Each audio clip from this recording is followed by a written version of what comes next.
এই সরকারটি যে বাজেটটি আমাদেরকে দিয়েছে এটি নানান দিক থেকেই কিন্তু অন্যান্য বাজেটের চেয়ে কিছুটা ভিন্ন। কেন? এক হচ্ছে, for the first time in the history of Bangladesh বোধহয় বাজেটে আমরা এবার কম দেখলাম, মানে 7,90,000 কোটি টাকা। এর আগের বছর ছিল 7,97,000 কোটি টাকা। প্রতিবারই আমরা বাজেট বাড়তে দেখি, এবার দেখলাম বাজেটটা কমেছে। আমরা একটা নন পলিটিক্যাল গভর্নমেন্টের কাছ থেকে বাজেট পেলাম। সুতরাং পলিটিক্যাল গভর্নমেন্টের যে ব্যাগেজগুলো থাকে, যেই ঝামেলাগুলো থাকে, ফর এক্সাম্পল $234 বিলিয়ন পাচারের একটা ব্যাপার থাকে, কিংবা ব্যাংক থেকে 5.5 লক্ষ কোটি টাকা মন্দরি নিজেদের মধ্যে ভাগ বাটোয়ারার একটা ব্যাপার থাকে, এইসব ব্যাগেজ মুক্ত ছিল এই সরকার।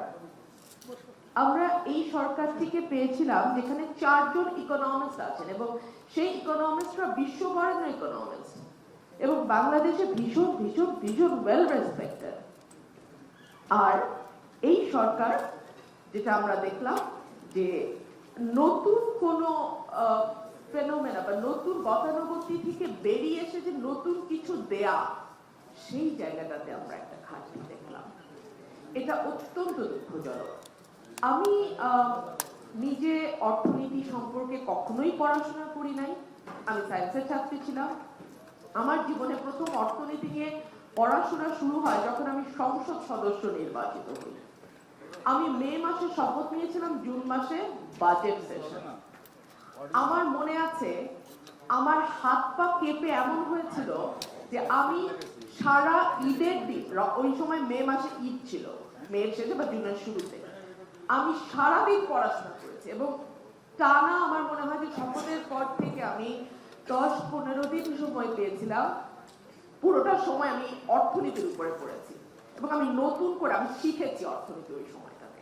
তো আমার যেই ফ্রেন্ডরা এখানে বলছিলেন যে বাজেট আলোচনার সময় আমরা দেখি হাজবেন্ড মরে যাওয়ার বিচার চায়, কিংবা একটা ব্রিজ বা রাস্তা বানানোর জন্য নিজের এলাকায় কি করা যায় সেটা নিয়ে আলোচনা করে, সেই জায়গা থেকে বেরিয়ে এসে আমি পলিটিশিয়ানদের একটা নতুন চেহারা দিতে চেয়েছিলাম।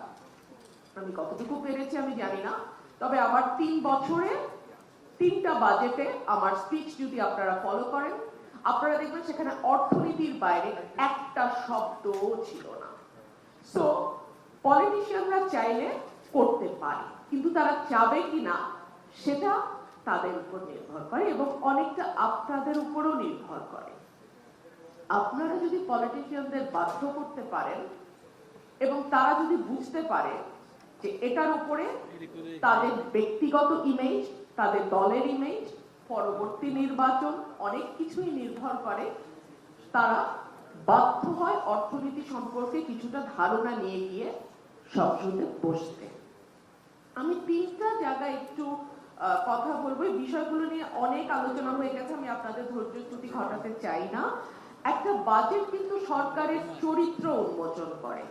একটা সরকার কি কল্যাণমূলক রাষ্ট্র চায়, নাকি একটা সরকার লুটেরাতন্ত্র বা লুটপেনবাজি যেটা কায়েম হয়েছে সেটারই লেগেসি বহন করতে চায়? একটা সরকার কল্যাণমুখী কিনা সেটা দেখতে হলে আপনাকে দেখতে হবে শিক্ষা, স্বাস্থ্য, সামাজিক সুরক্ষা, এই 3 খাতে বরাদ্দ কিরকম। শিক্ষা খাতে খুব মানে যে কথাটি হোসেন জিল্লুর রহমান স্যার বলেছেন, I totally agree with that, যে এখানেও যে বরাদ্দগুলো হয় সেটা ইনফ্রাস্ট্রাকচারের বরাদ্দ, বাট তারপরেও তো কিছু যায় যেটা জনশক্তিতে রূপান্তর করতে কিছুটা সাহায্য করে, তাই না? তো সেই জায়গায় ইউনেস্কো বলছে যে শিক্ষায় বরাদ্দ হওয়া উচিত 6%, আমাদের দেশে হয় 2%। স্বাস্থ্যে বরাদ্দ হওয়া উচিত 5%, আমাদের দেশে এই বছর হয়েছে 0.75 or 0.78%। এইবার কি সরকারটা তো পলিটিক্যাল সরকার না, যাকে সেই লেগেসি গুলো বহন করতে হবে, এরা কি নতুন কিছু দিতে পারতো না? এই দুটো খাতের বরাদ্দে একটা ড্রাস্টিক চেঞ্জ এনে এর পরবর্তী যে সরকারটি, রাজনৈতিক সরকারটি ক্ষমতায় যাবে, তার উপর একটা প্রেশার তৈরি করতে পারতো না যে আমি এত বরাদ্দ দিয়েছি, দেখো পলিটিক্যাল গভর্নমেন্ট তার বেশি দিতে পারে কিনা? করলো না তো। সামাজিক সুরক্ষা দেখলে মনে হয় 1,00,000-1.5 লাখ কোটি টাকা বাজেট, কিন্তু সেখানে বেতন ভাতা, গ্র্যাচুইটি, এটার মধ্যে আছে। আমি হিসাব করেছিলাম সদস্য থাকা অবস্থায় যে এক্স্যাক্টলি বয়স্ক ভাতা, বিধবা ভাতা, প্রতিবন্ধী ভাতা হিসাবে কত টাকা যায়। অনলি 7,000 থেকে 8,000 কোটি টাকা। বুঝতে পারেন কোথায় 1.5 লক্ষ কোটি টাকা আর কোথায় 7,000 থেকে 8,000 কোটি টাকা। এবং এই পরিকল্পনা কমিশন হাসিনার সময় বলেছিল, পরিকল্পনা মন্ত্রণালয়, যে এর মধ্যে 61% বেহাত হয়ে যায়, মানে যা পাওয়ার কথা না সে পায়। এই জায়গাগুলোতে কি সরকার একটা নতুন এক্সাম্পল সেট করতে পারতো না? করলো না, আনফরচুনেট।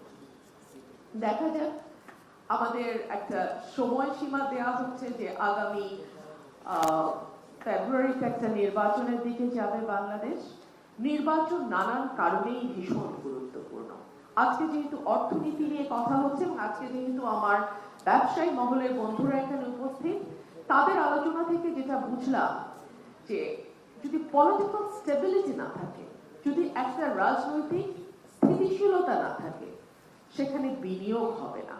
হ্যাঁ, আমি মানছি অবকাঠামোগত সমস্যা আছে, নো ওয়ান স্টপ সার্ভিস আছে, গ্যাস এবং বিদ্যুতের সংকট আছে, দুর্নীতি আছে, ঋণের উচ্চ সুদের ব্যাপার আছে, ঋণ প্রাপ্যতাতে সমস্যা আছে, চাইলে ঋণ পাওয়া যায় না, এসএমই সেক্টরের সমস্যা আছে।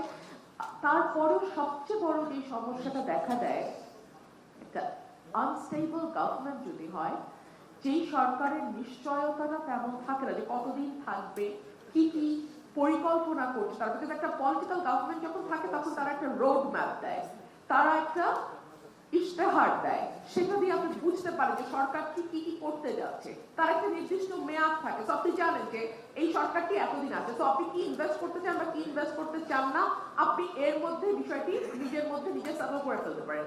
বাট যেই সরকারটির কোনো নিশ্চয়তা থাকে না এবং যেই সরকারটি ইনডেফিনিট পিরিয়ডের দিকে যায়, সেই সরকার কখনোই বাণিজ্য, ব্যবসা, অর্থনীতির জন্য সুসংবাদ বয়ে নিয়ে আসে না। আমি আপনাদের আর ক্লান্ত করব না, আপনাদেরকে অসংখ্য ধন্যবাদ জানাচ্ছি শেষ পর্যন্ত ধৈর্য ধরে আমার বক্তব্য শুনবার জন্য। সকলকে অসংখ্য ধন্যবাদ। শুভেচ্ছা।